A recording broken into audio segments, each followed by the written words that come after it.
tornava-se preciso controlar diretamente com a experiência pessoal quem teria razão entre os dois opositores.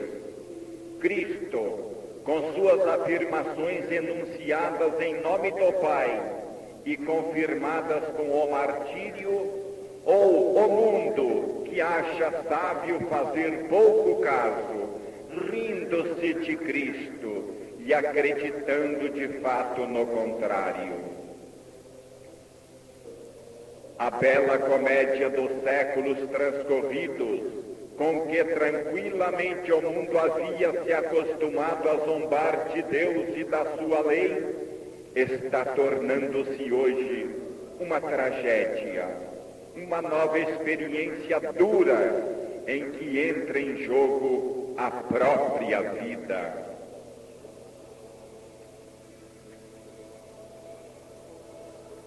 Viver de olhos abertos, sabendo as razões e as consequências da própria conduta, compreender e saber as razões do bem como as do mal, e escolhendo-se as sendas deste destino, nunca fazê-lo cegamente, por instinto, como os primitivos, mas vendo bem claramente, por haver feito o cálculo exato das vantagens da própria escolha.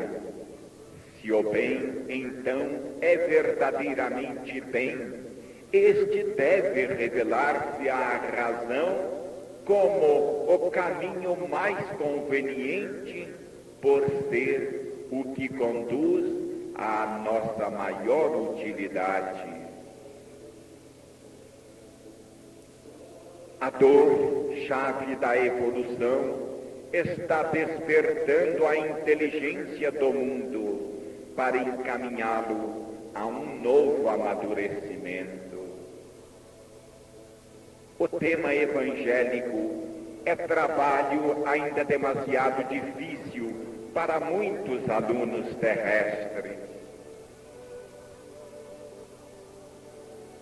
Usar o Evangelho significa pôr em movimento leis complexas e forças profundas, de grande potência, de efeitos a longo prazo, e não fenômenos de superfície, de resultados diminutos, e que, por imediatos, são os que o homem comum melhor percebe e mais aprecia.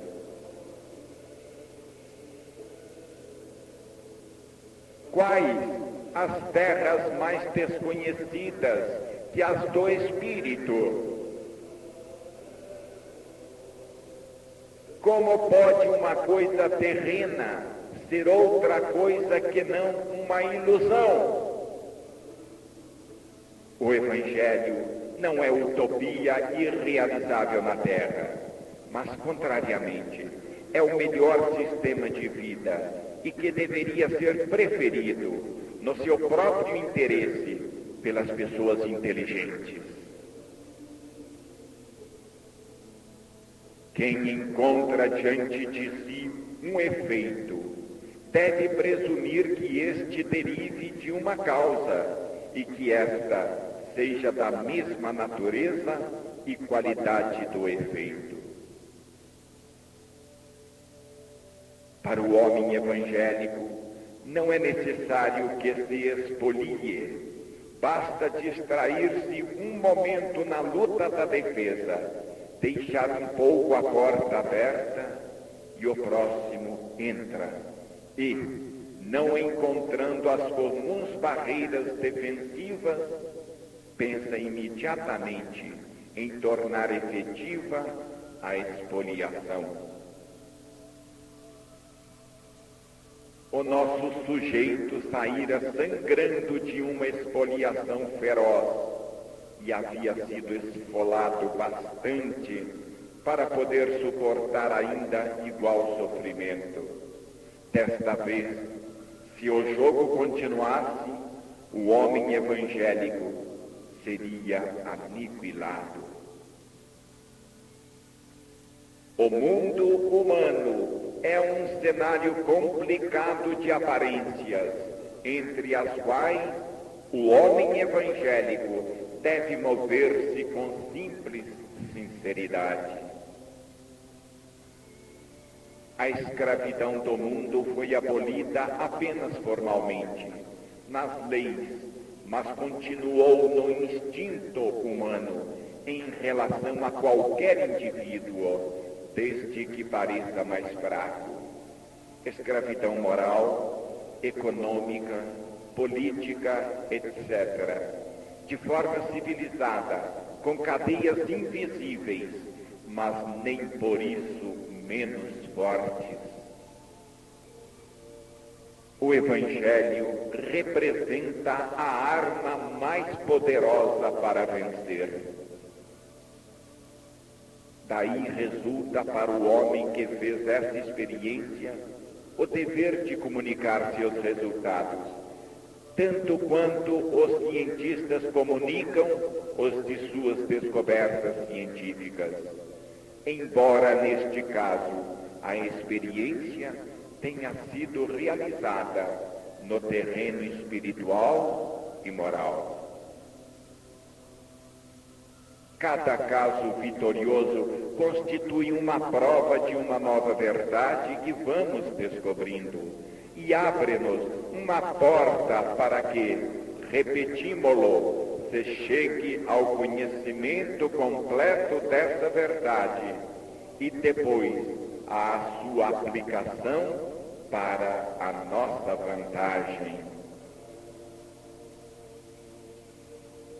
É verdade que o Evangelho não precisa de nossas provas, mas parece que ele precise ser continuamente explicado, e nada o explica melhor do que dar provas de sua verdade, ainda mais quando essas provas não são dadas na forma tradicionalmente repetida, mas de forma racional e positiva, mais adaptada à psicologia moderna.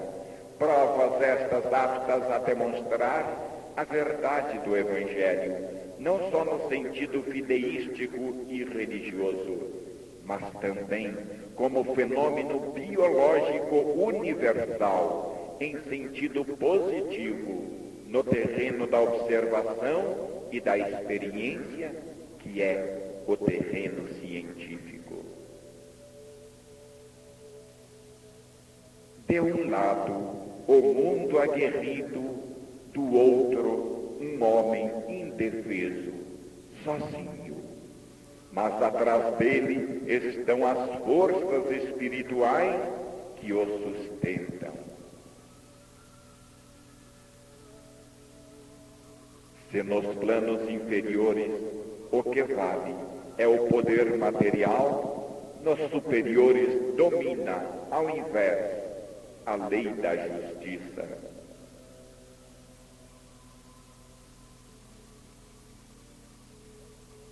O que na terra pode parecer fraqueza, pode ter valor de força, e esses elementos, a inocência, a não culpabilidade, a fidelidade a um princípio, bem pouco computados no mundo porque desaparecem no imponderável, podem adquirir peso decisivo, poder de verdadeiras forças protetoras.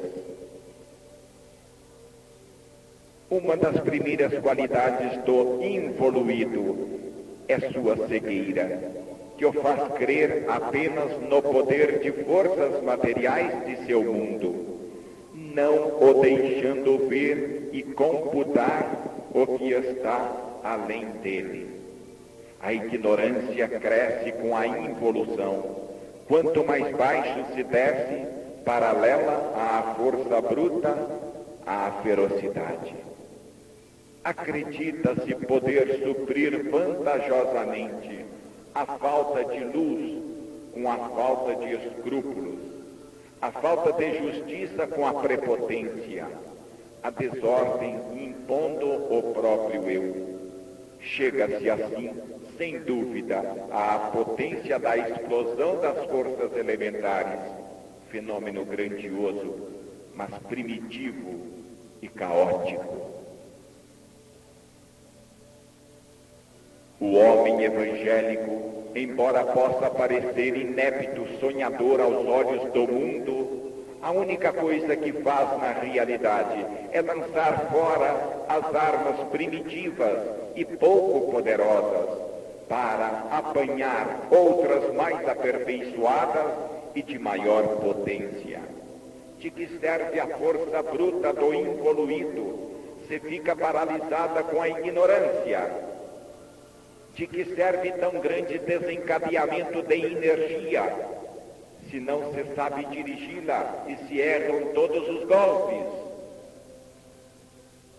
Se a força bruta, acompanhada da obtusidade e ignorância para chegar à ilusão, é patrimônio do involuído, o patrimônio do evoluído é o poder do espírito, acompanhado da inteligência e do conhecimento que dão segurança e levam ao bom êxito. O homem do mundo está proporcionado ao seu ambiente, satisfeito e até apegado a ele. Mas o que é pena é que essa forma de existência representa para ele toda a vida, o único tipo de vida que pode conceber. Por isso, lhe atribui importância capital, já que não sabe viver de outro modo. E esta é a sua maior condenação. O homem evangélico vive na terra, imerso no mesmo pântano, mas com os olhos voltados para o céu, sem prender-se a tal ambiente. Em sua insatisfação, faz esforços desesperados para sair dele, enquanto o outro está contente aí e, portanto, condenado a permanecer. Desespero salutar, porque é incentivo ao esforço necessário à superação. O sistema da astúcia é quase sempre contraproducente. Quem faz o bem ou quem faz o mal, o faz a si mesmo. Quem acredita vencer com a astúcia e o engano, fica vencido pelo seu próprio engano.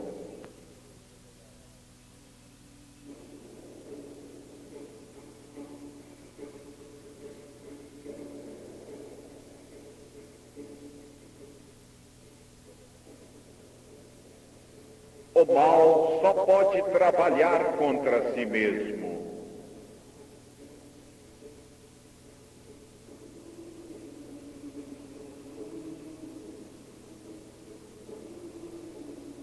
As forças do mal trabalham sempre para a perda, com prejuízo próprio e em vantagem das forças do bem, a serviço destas e para seu triunfo.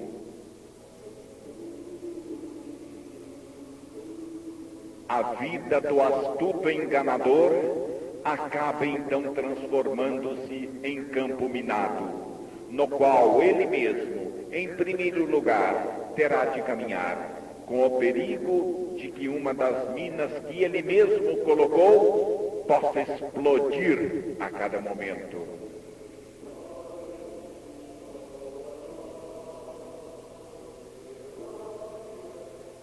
A astúcia do mundo constrói um grande castelo que, como vimos na prática, acaba muitas vezes caindo-lhe nas costas e sepultando-o nos escombros.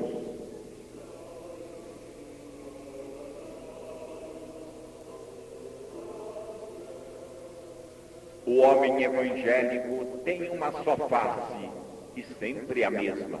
Ele sabe o que está certo, conhece o seu direito e faz o que deve. Esta sua posição retilínea constitui seu maior poder de penetração e resistência. Não tem pressa de chegar, porque sabe que, se Deus não paga no sábado, certamente pagará, e na melhor época. Ele conhece a lei e confia nela, e isto lhe dá calma, pelo que, sem a ânsia de correr, chega a tempo. A calma e a segurança são as qualidades que fazem reconhecer as coisas do bem e de Deus.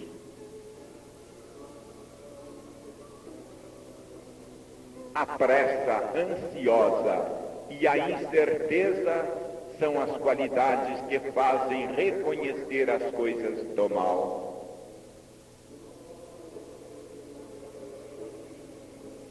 Quem usa as forças negativas não pode deixar de ficar, no fim, demolido. É sua própria negatividade que as torna destrutivas, porque tendem ao desmoronamento, revoltando-se, em primeiro lugar, contra quem as usou.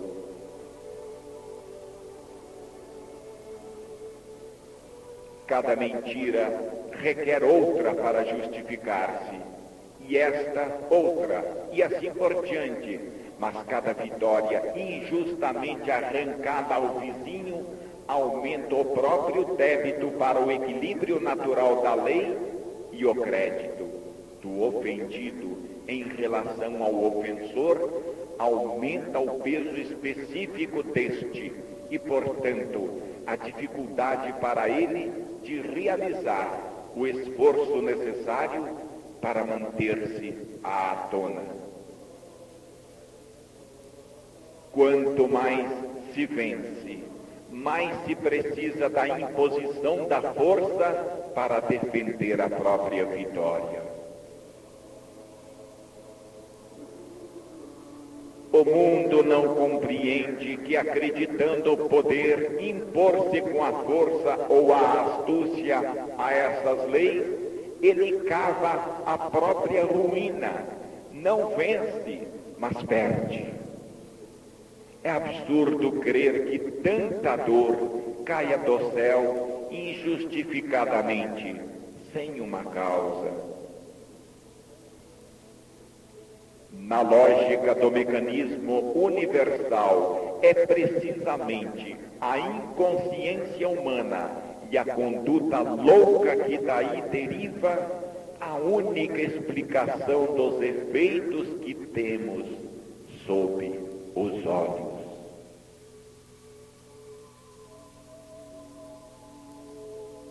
Evolução quer dizer subida. E subida implica a ideia de níveis e alturas diversas que se atingem nesse processo de ascensão.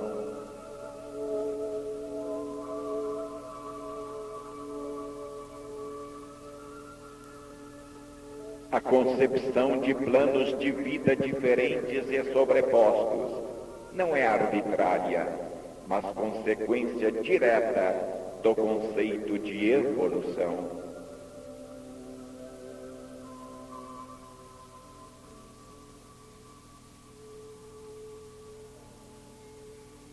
A cauda que o ser perde ao subir é representada pela animalidade, e a cabeça que o ser se vai formando é a espiritualidade.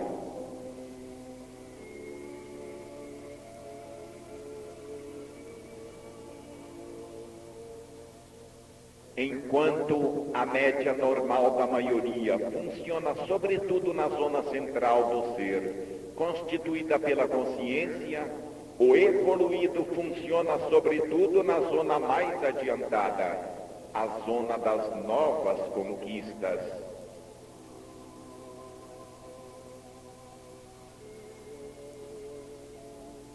Enquanto o homem, tipo corrente, tem que resolver os problemas do ventre e do sexo, fundamentais para ele, porque lhe cabe o trabalho da conservação do indivíduo e da raça, o evoluído tem que resolver os problemas de longo alcance do pensamento para arrastar a massa inerte para aquela espiritualização em que reside o futuro. Esforço tremendo, aventura de que apenas ele assume os riscos e a responsabilidade. Não se trata de seguir os velhos caminhos tradicionais, já explorados e conhecidos, mas de descobrir novos, iniciando novas estradas. Ora, é lógico que nestes casos as forças da vida intervenham para secundar esse esforço que corresponde à realização de seus planos e não deixem sozinho quem se dedica ao sacrifício, a esse trabalho que atinge a altura de missão.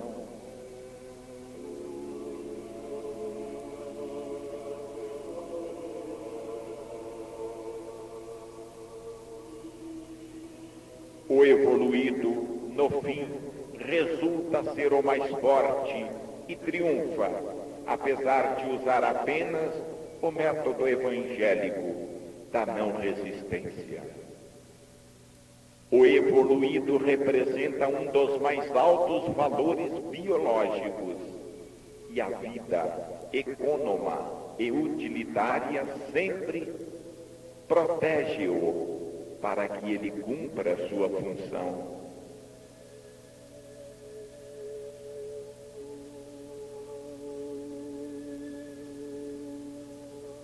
O evoluído representa a antecipação da evolução, a tentativa de superação das velhas formas de vida e o primeiro esboço de novas. Tentativa que poderá estabilizar-se, fixando-se definitivamente na raça, como qualidade adquirida, se superar as condições do ambiente. É natural que a vida possua os meios de autodefesa, especialmente para os pontos mais nevrálgicos de seu mecanismo e para os elementos que nele trabalham, como antecipadores da evolução. Que assim ocorra, prova-o fato de que a vida chegou até o estado de evolução atual, certamente pelo esforço daqueles elementos encarregados desse trabalho.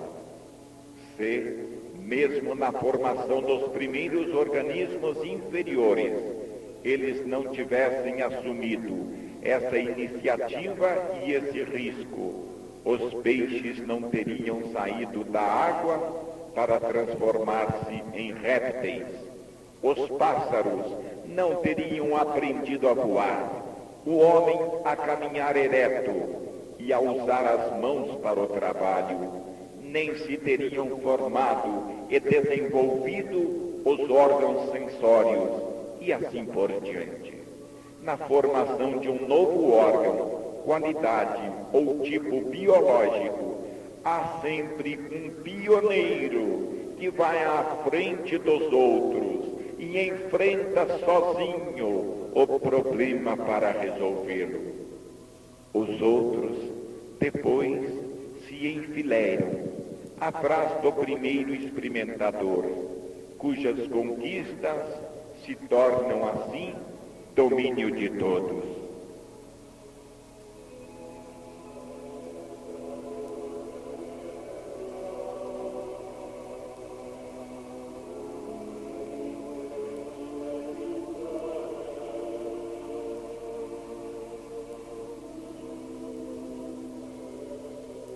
É lógico, pois, que a vida organize suas defesas também em favor do evoluído, pois este realiza uma função que muito lhe interessa.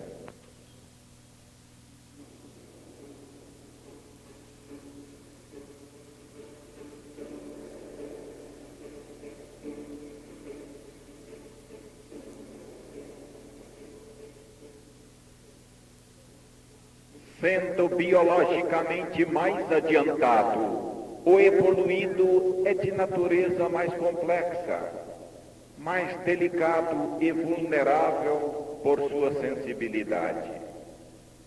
O desencadeamento das forças primordiais do plano do involuído o ataca como um ciclone. Ele não é feito para enfrentar a vida nesta forma de luta egoísta e brutal. Então, para que pudesse trabalhar na Terra, no caso em que estamos narrando, a vida mobilizou outros exemplares do biótipo corrente que, continuando a funcionar como tais, isto é, com plena competência nos sistemas terrestres e com seus métodos, assumissem a tarefa de proteger o indefeso, cercando-o em redor como uma barreira defensiva. Isto era indispensável para que ele pudesse cumprir sua função ou missão para a qual vivia.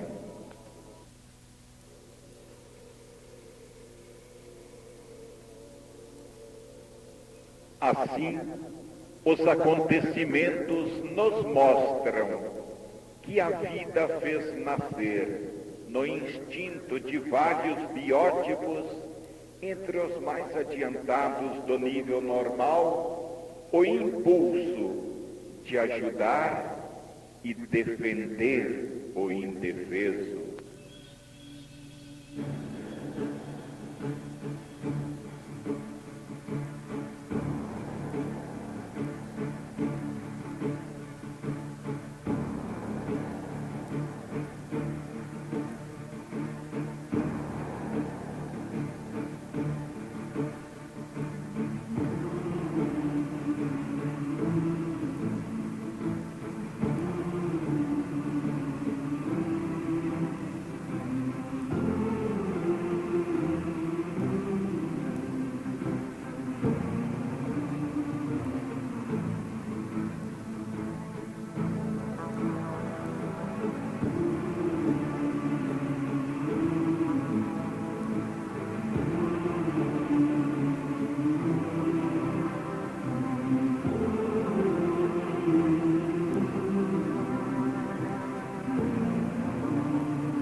vida funciona segundo princípios utilitários e de modo justo.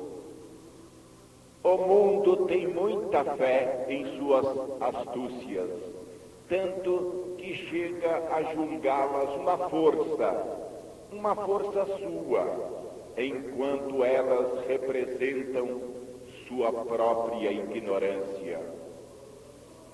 O tipo do mais forte que a vida quer produzir no futuro será não mais aquele que crê valer mais porque vence seu semelhante, mas aquele que tiver compreendido as mais evoluídas leis da vida e o prejuízo de comportar-se daquele modo.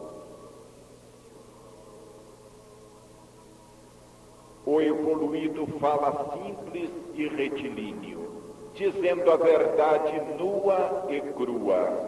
Este é seu método, e ele o segue, sentindo nele sua força. O involuído o ouve, mas sua psicologia de astuto faz-lhe pensar que tudo o que o outro diz seja mentira. Para o evoluído, o ponto de partida e de referência é a verdade, mas o involuído é o fingimento e a mentira. Numa atmosfera de engano e desconfiança, a vida se torna mais cansativa para todos. A maior astúcia é a de dizer simplesmente a verdade. O mundo é induzido à sua técnica contraproducente por sua ilusão psicológica.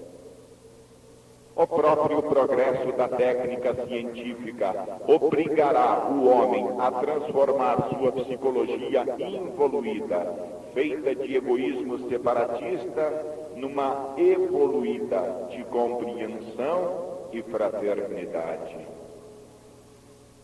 O involuído, para que pudesse viver melhor, precisaria refazer toda a sua forma mental.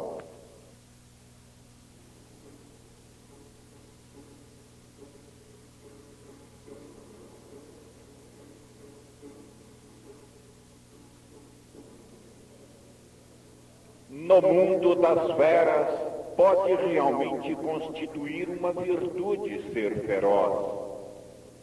De que serve ser evoluído entre involuídos, senão para fazer da vida um martírio?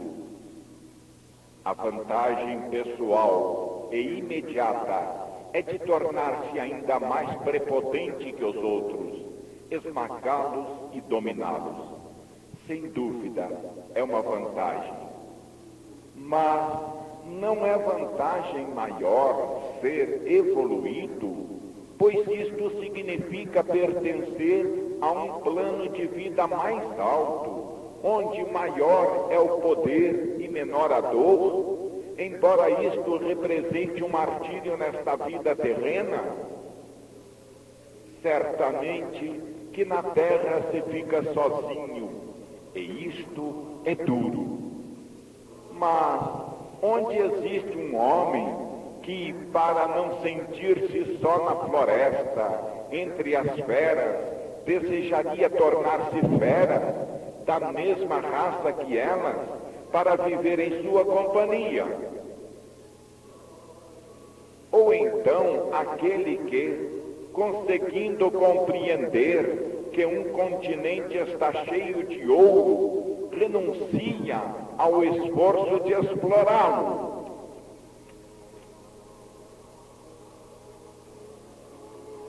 Se a desconfiança é tão difundida, é porque a mentira está espalhada, e a primeira coisa que se encontra é o engano.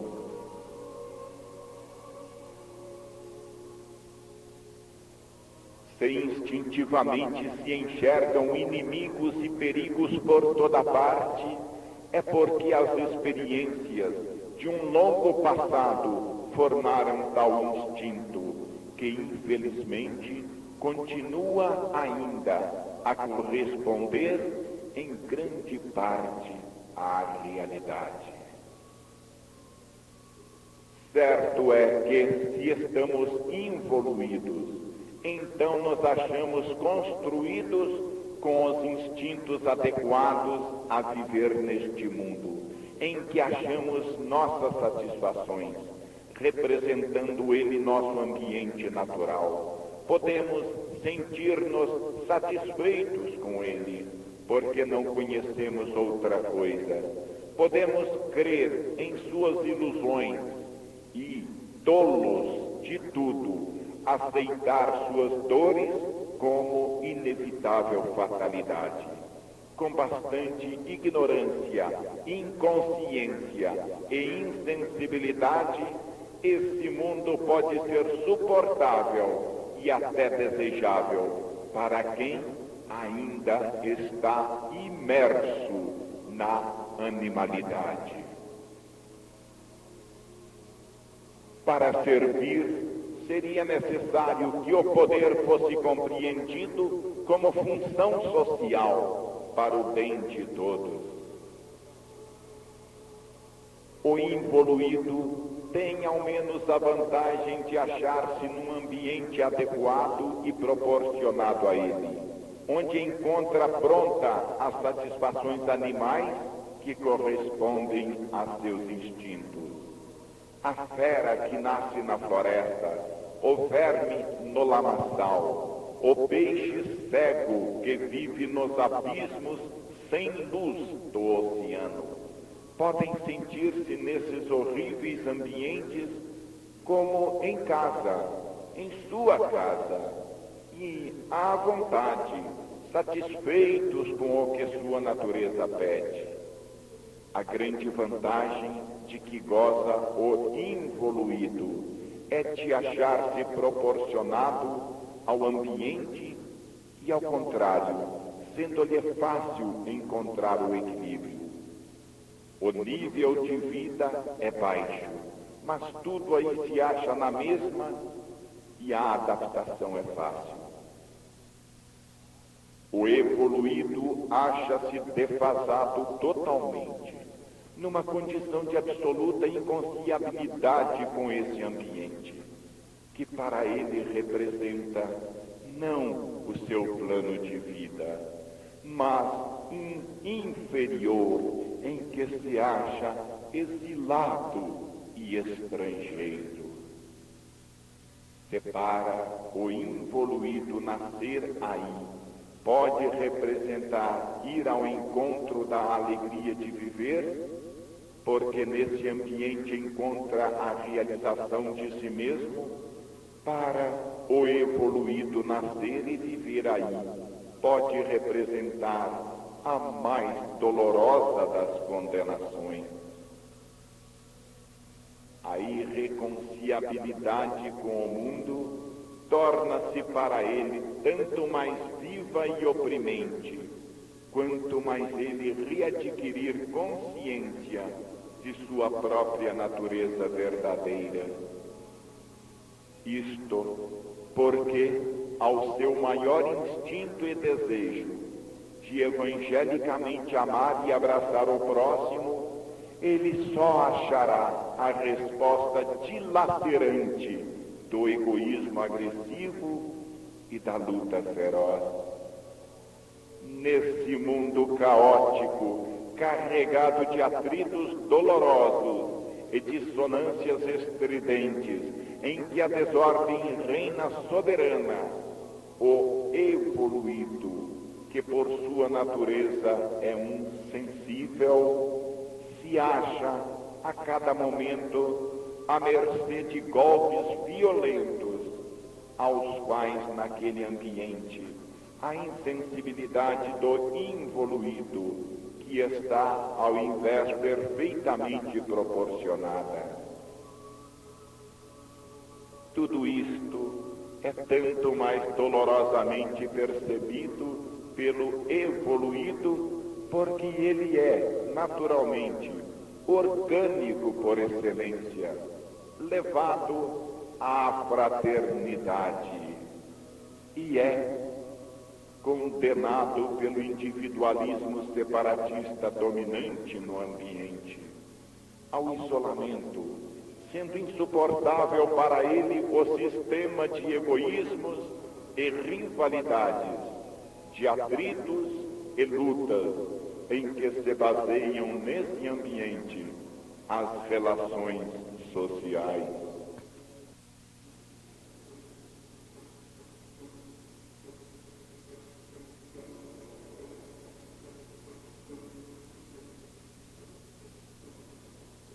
O evoluído demais acha-se em posição mais incômoda do que o do biótipo que o é de menos. Isto porque este tem tudo para aprender e ganhar, entrando em contato com gente mais evoluída que ele, ao passo que quem é por natureza mais adiantado, se quiser viver na sociedade, tem de retroceder para a animalidade, coisa que absolutamente não pode aceitar, porque isto representaria a destruição de seus mais preciosos valores.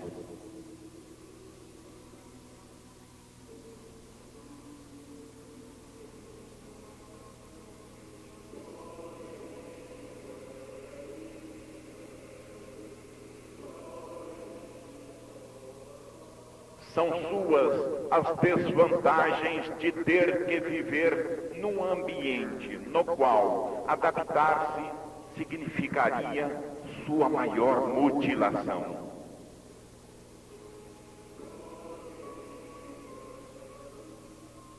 Quando chega a morte, o evoluído vê chegar a libertação do exílio, pela qual lhe é permitido finalmente regressar à pátria, ao seu povo, em seu verdadeiro plano de vida.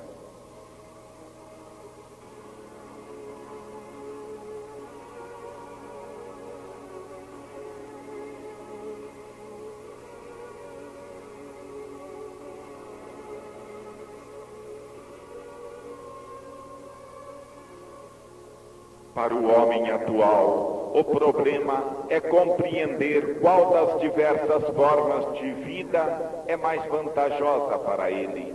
E compreendido isto, procura realizá-la para sua vantagem.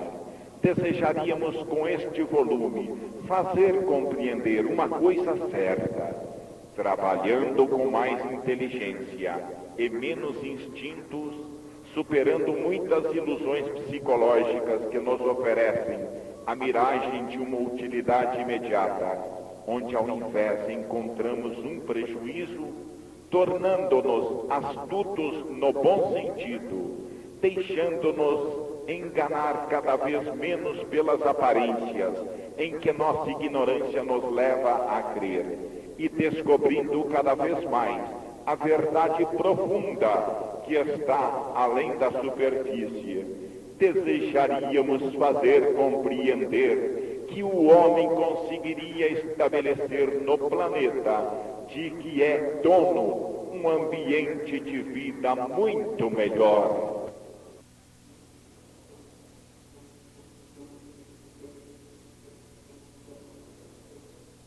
É bem lógico que, no futuro estado de organicidade a que tende a vida, e com ela a humanidade que a encabeça, resulte extremamente contraproducente o atual separatismo em que não se leva em conta o prejuízo alheio. E no estado orgânico, o isolacionismo egoísta do qual hoje o homem acredita tirar vantagem é uma ilusão, porque desde agora, mesmo na desordem atual, tudo é coletivo na vida, tudo ecoa e se repete e repercute, e acaba voltando à origem. ou seja, àquele que, crendo só haver prejudicado aos outros, terminou prejudicando a si mesmo.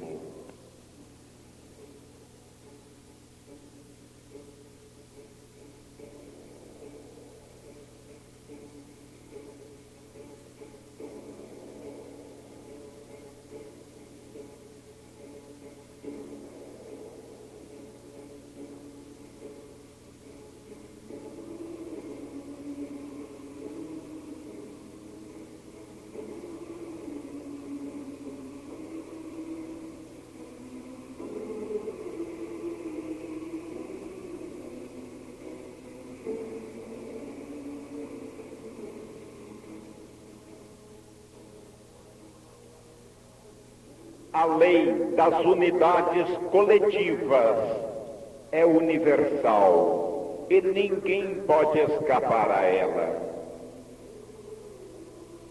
O coletivismo moderno representa a primeira tentativa em larga escala, embora pelo desencadeamento de forças elementares, de encaminhar-se para um estado orgânico unitário da humanidade.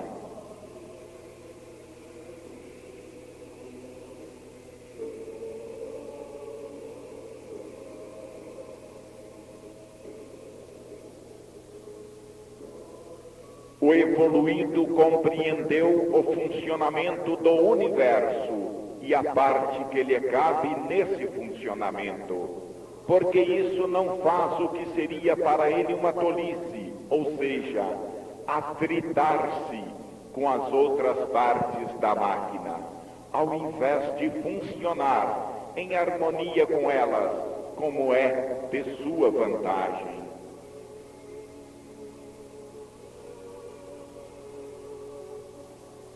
Não há quem não veja quão melhor e com quanto menos esforço pode funcionar uma máquina de que foram eliminados os atritos, devidos à não concordância das partes.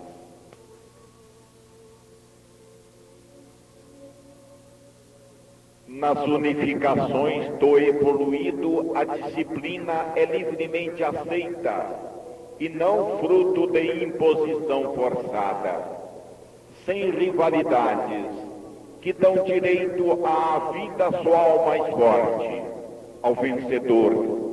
O evoluído sabe qual é seu lugar e aí se coloca, porque sabe que é melhor para ele. O individualismo do involuído é anti-orgânico e demolidor.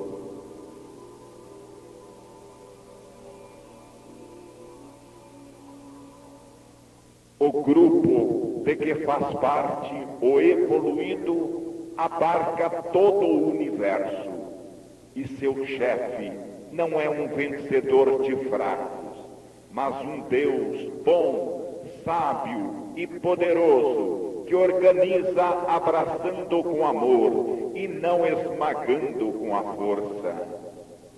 A vida de cada um é dada pela vida do todo, sem a qual o indivíduo está perdido.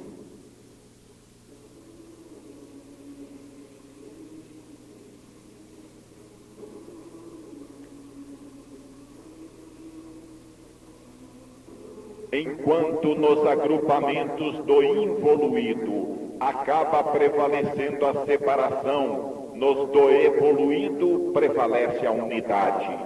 Isto porque o estado espontâneo do primeiro é o individualismo do isolado e o estado espontâneo do segundo é a organicidade unificadora.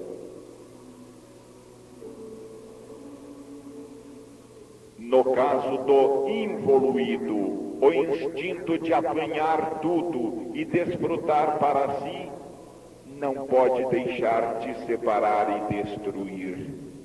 No caso do evoluído, o desejo de fazer prevalecer a vantagem coletiva sobre a individual, não pode deixar de reunir e construir.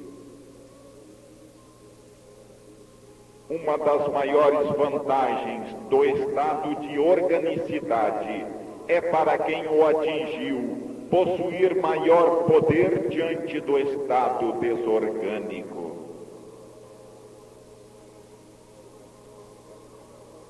A posição de unificação, que é de colaboração, é mais poderosa que a de separação, que é de luta e antagonismos rivais.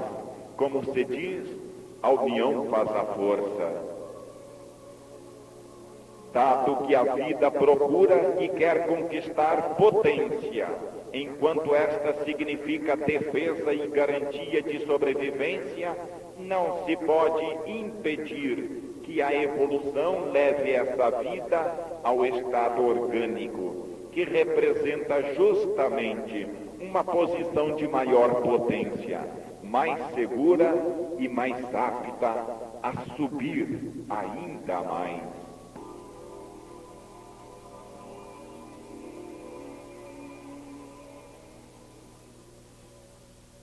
Para evoluir são necessários milênios, mas só evoluindo poderá o homem liberar-se das garras do animal de rapina para conquistar a inteligência do ser consciente.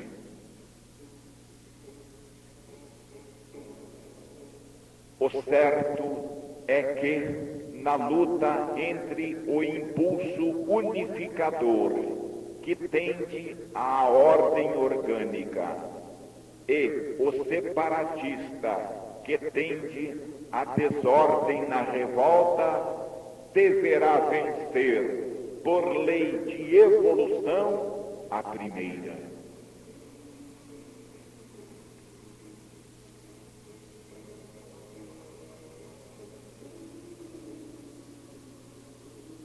Ser evoluído é viver o Evangelho, é problema utilitário de vantagem pessoal e também grande progresso social. Só existe uma defesa extrema, o abandono de todas as armas. Essas palavras significam abandono das armas humanas, para substituí-las com outras espirituais mais poderosas, e não querem dizer absolutamente ficar indefeso.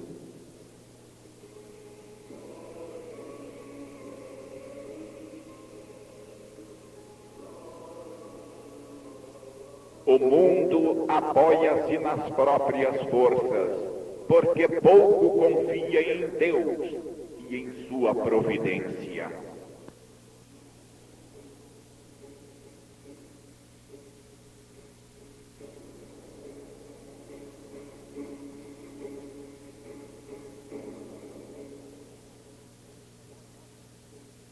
A conquista de novos continentes foi devida aos que tiveram a coragem de enfrentar todos os perigos das grandes navegações. A conquista do ar àqueles que, com risco da própria vida, ousaram deixar a segurança da terra firme para arrostar os perigos do vazio. Assim, a conquista das forças do imponderável só pode ser feita por aqueles que, com consciência e conhecimento, se lancem nos braços de Deus, ousando experimentar novos métodos de vida, com a aplicação de leis próprias de planos biológicos mais adiantados. Em todo caso, é necessária grande coragem, porque se trata de enfrentar o inexplorado. Grande fé, porque é necessário conquistar o desconhecido. Muita inteligência para não agir loucamente e saber vencer todos os obstáculos e perigos.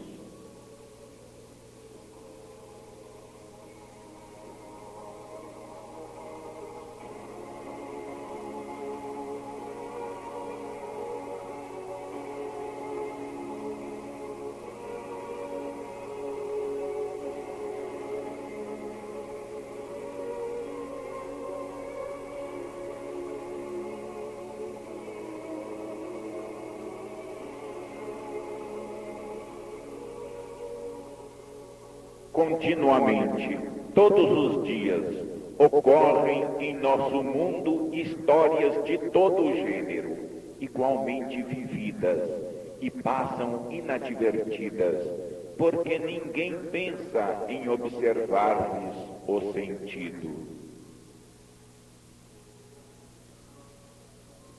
O involuído, segundo a lei de seu plano, logo que entra em contato com o próximo, procura imediatamente mandar e submeter, impondo-se a todos. Ao contrário, o evoluído, segundo a lei de seu plano, logo que entra em contato com o próximo, procura compreendê-lo para colaborar com ele.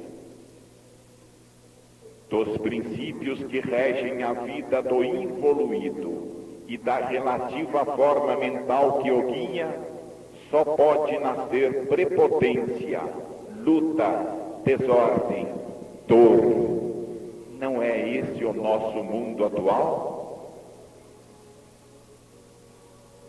Dos princípios que regem a vida do evoluído e da forma mental que o guia, só pode nascer harmonia, fraternidade, ordem, alegria.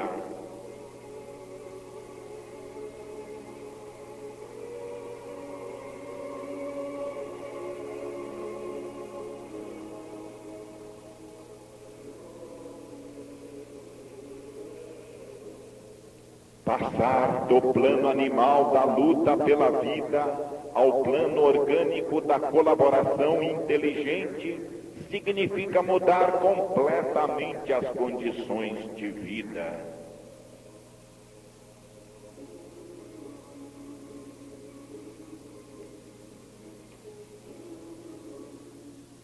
Se a vida antes se baseia só no indivíduo, nesta nova fase, ela se fundamenta na coletividade organizada, em que a ordem exclui absolutamente qualquer barulho de injustiças e lutas.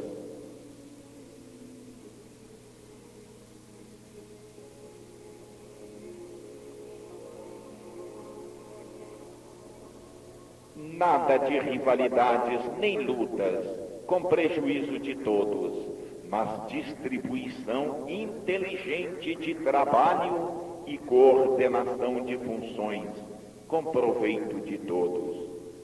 No plano de organicidade, desaparece completamente a ideia de patrão e empregado, de dominador que manda e fraco vencido que tem de obedecer. Desaparece assim a ideia de opressão e exploração de um lado, e ódio e revolta do outro. O ódio tradicional entre empregado e patrão, organizado hoje como ódio de classe, demonstra quanto a humanidade ainda está atrasada.